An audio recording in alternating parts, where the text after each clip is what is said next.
Hello, we are coming to you live from our bedrooms and offices in Texas and Florida.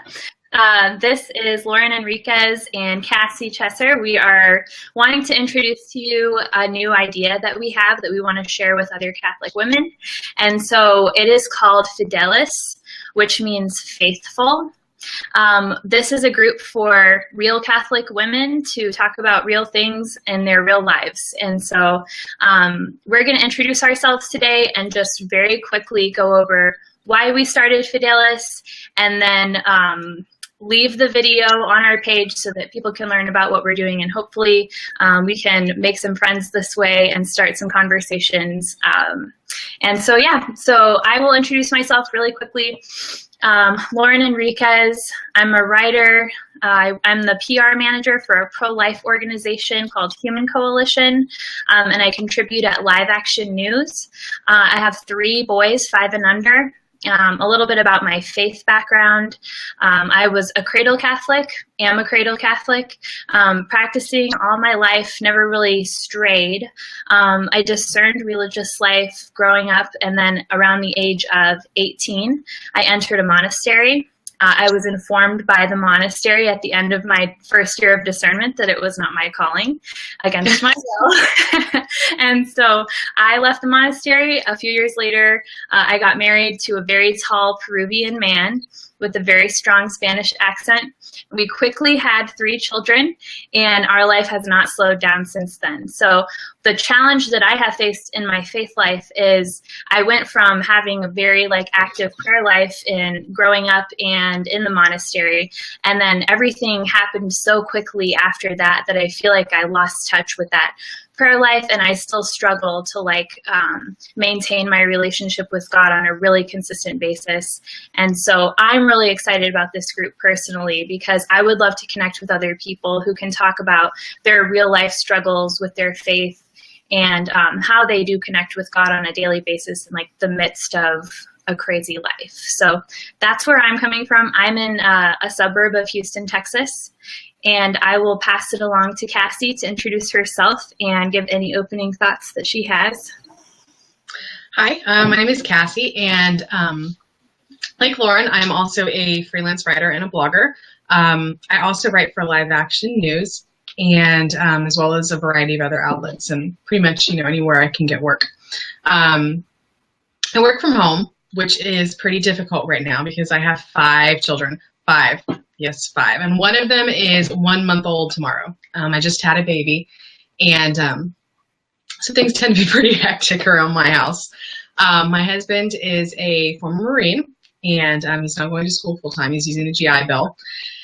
And our second son has Down syndrome, so that's something that's pretty close to my heart. Wyatt, he's 5, and he's awesome. And so, I try to make sure to advocate for him when I can, and for, disability rights in general.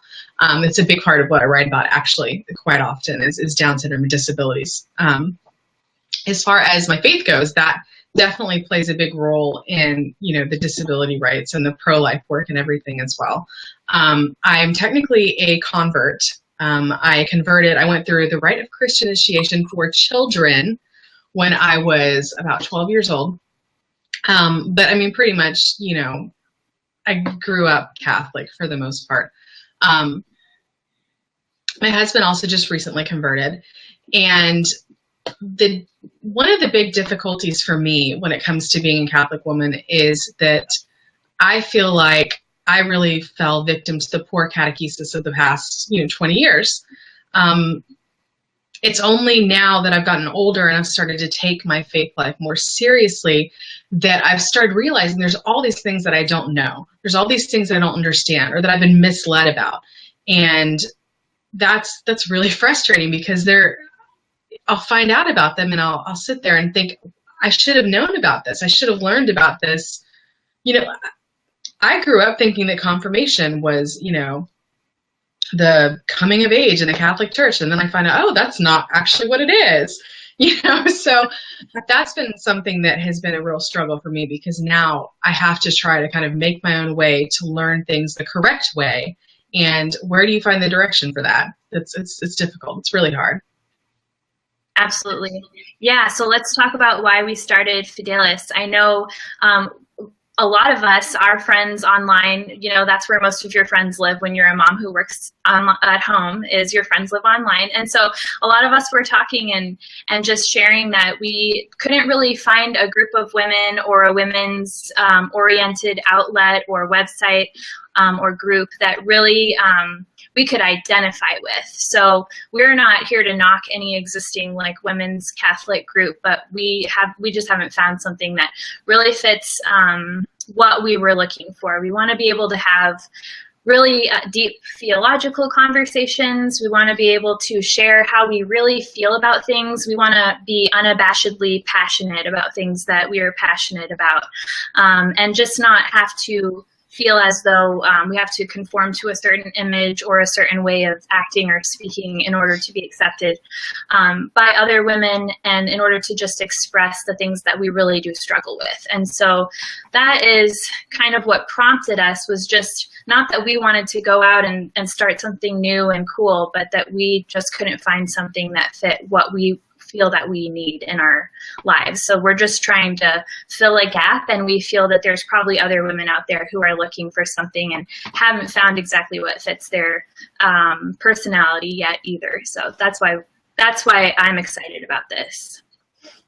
Yeah, and I felt like, you know, as I was saying, I've been trying to find more, you know, places where I can grow the faith.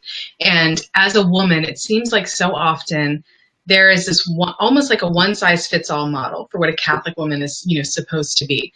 You know, you're supposed to be charitable all the time and, you know, always put together. Like on these websites, it's almost like a very Pinterest perfect Catholic life. Everything is, you know, liturgical celebrations and, you know, decorating your house a certain way, and oh, you have to be the modesty guidelines. You know, you can't wear pants or cap sleeves, or you know, and always, you know, it just didn't seem real to me. It didn't seem like real life, and I felt like there wasn't anything I could relate to. I could find good tips, you know, on a lot of these websites, like, oh, okay, well, it's, you know, the Feast of St. Michael. What are some cool things that I can do? So that part of it is great.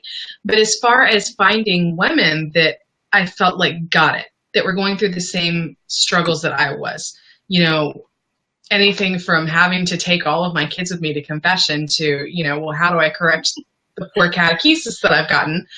Mm-hmm.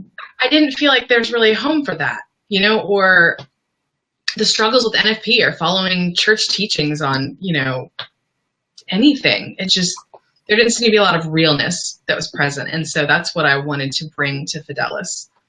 Absolutely. Yeah, we want to be able to say NFP sucks, we hate it, but we love it. We love the theology behind it, but we hate doing it. And that's okay. That is okay. And yeah, taking all your kids to confession. I remember having 3 of my kids in confession with me, and one of my sons was playing with my phone and turned on a Bob Marley song while I was confessing. And that's just real life Catholic parenting for you. So we are really excited about being able to start this and hopefully finding like-minded people. What do we hope that people get out of this? Engagement, solidarity, not feeling that they have to fit a model of what a Catholic woman should be in order to be accepted.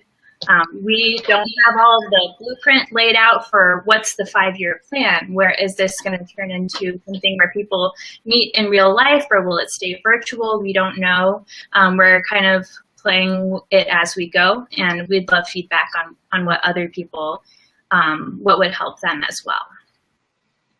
And one thing that has really kind of inspired me with this, and just in my life too, in general, is that when it comes to the Catholic Church, there's always this idea, you know, especially from Protestants or from, you know, atheists or whatever, that, you know, it's kind of anti-women. And for me, I mean, it couldn't be more opposite. And when you look at the saints, the female saints that there are so many different, I mean, just different women that, you know, have different backgrounds and different temperaments and different personalities. And, you know, if you are that kind of put together, you know, super Pinteresty, you know, mom, there's probably a saint that you can find for that.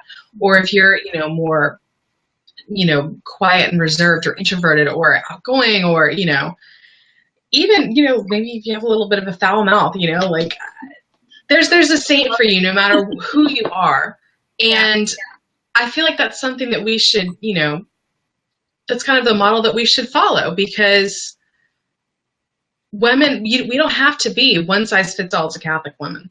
We can just be who we are, and we don't have to fit a certain mold. Exactly.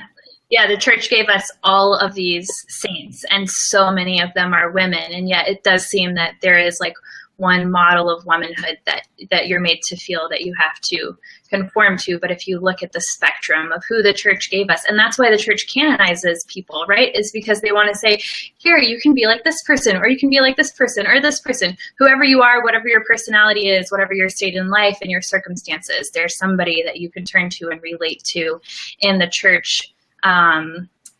What's the communion of saints in the church triumphant? So yeah, we really want to like share some of those saint stories as well, just to give people a little boost and let them know that you're doing okay if you don't fit a certain mold. Yeah, and even throughout your life, one thing I've noticed is that like the saints that I find that I identify with have changed through different stages of my life. So it's like, that's okay too. Where you are in your faith life, it's okay for that to change and to adjust, and for you to feel different ways and have different frustrations. And, it's okay if your house doesn't have all the perfect Catholic decor, or, if it does, like, hey, now you're in the place where you can, that's great. Wherever you are, the church is there to meet you. Absolutely. I think that really sums up what we're trying to do is find the church where we're at. What was the phrase that you used earlier today it summarized what we're doing so well, and I can't remember what it was. Yeah, we want to be the place that people can relate to instead of aspire to. Yes. Because a lot of the websites that I see, that's how I feel when I look at them, or the groups or whatever, that, this is something for me to aspire to, not to relate to. Because I am not a Pinteresty mom. I'm not someone that can do really cool, crafts for, the Assumption of Mary, or, the Annunciation, or, St. Michael's feast day. But I can't do, I'm not crafty. I am not like put together. And so I'm also working too. So it's like, we're always thinking about deadlines and making money, and it's just we're in maybe a different place than people who can do that. And that's okay too. Well, and that's not even, I look at those sites and I think, oh, that's so amazing, and it gives me good ideas. And that's what it is it's something to aspire to. That's how I always feel, is it's like, okay, well, this is maybe one day when I get my stuff together, this is what I can be more like. 5, yeah. But it's not where I am right now. I can't relate to those people. So that's what, is really hoping to kind of bring to more women, because I feel like there's a lot of us out there that, are just not in that place either. And, that's okay. And we need somewhere where we can be who we are, and where we can find places to, relate to, and things to relate to, and people. So that's what my goal for Fidelis is to be, a place where Catholic women can come and they can find things that they can relate to, and people they can relate to, as opposed to, well, this is how I should be one day. Exactly. Yes. So we would love to hear your thoughts. Our page is extremely small right now, so please feel free to like it, share it, spread the word, and just get engaged. We would love to get to know everybody better, and hopefully make something that will help everybody out of what we're doing here with Fidelis. So any closing thoughts, Cassie? No, I think I covered it all, but please share our page, share our video, help us get the word out. Yes. Amen. Well, thank you so much, everybody who's watching, which is probably like 2 or 3 people, and that's great. We will talk to you again soon. We will be sharing some graphics as we can, and we'll do another video as soon as we can. We have to figure that out when that will be. We're both very crazy busy, but we really are committed to making some time for this. So we will talk to everyone soon. Have a great night. Good night.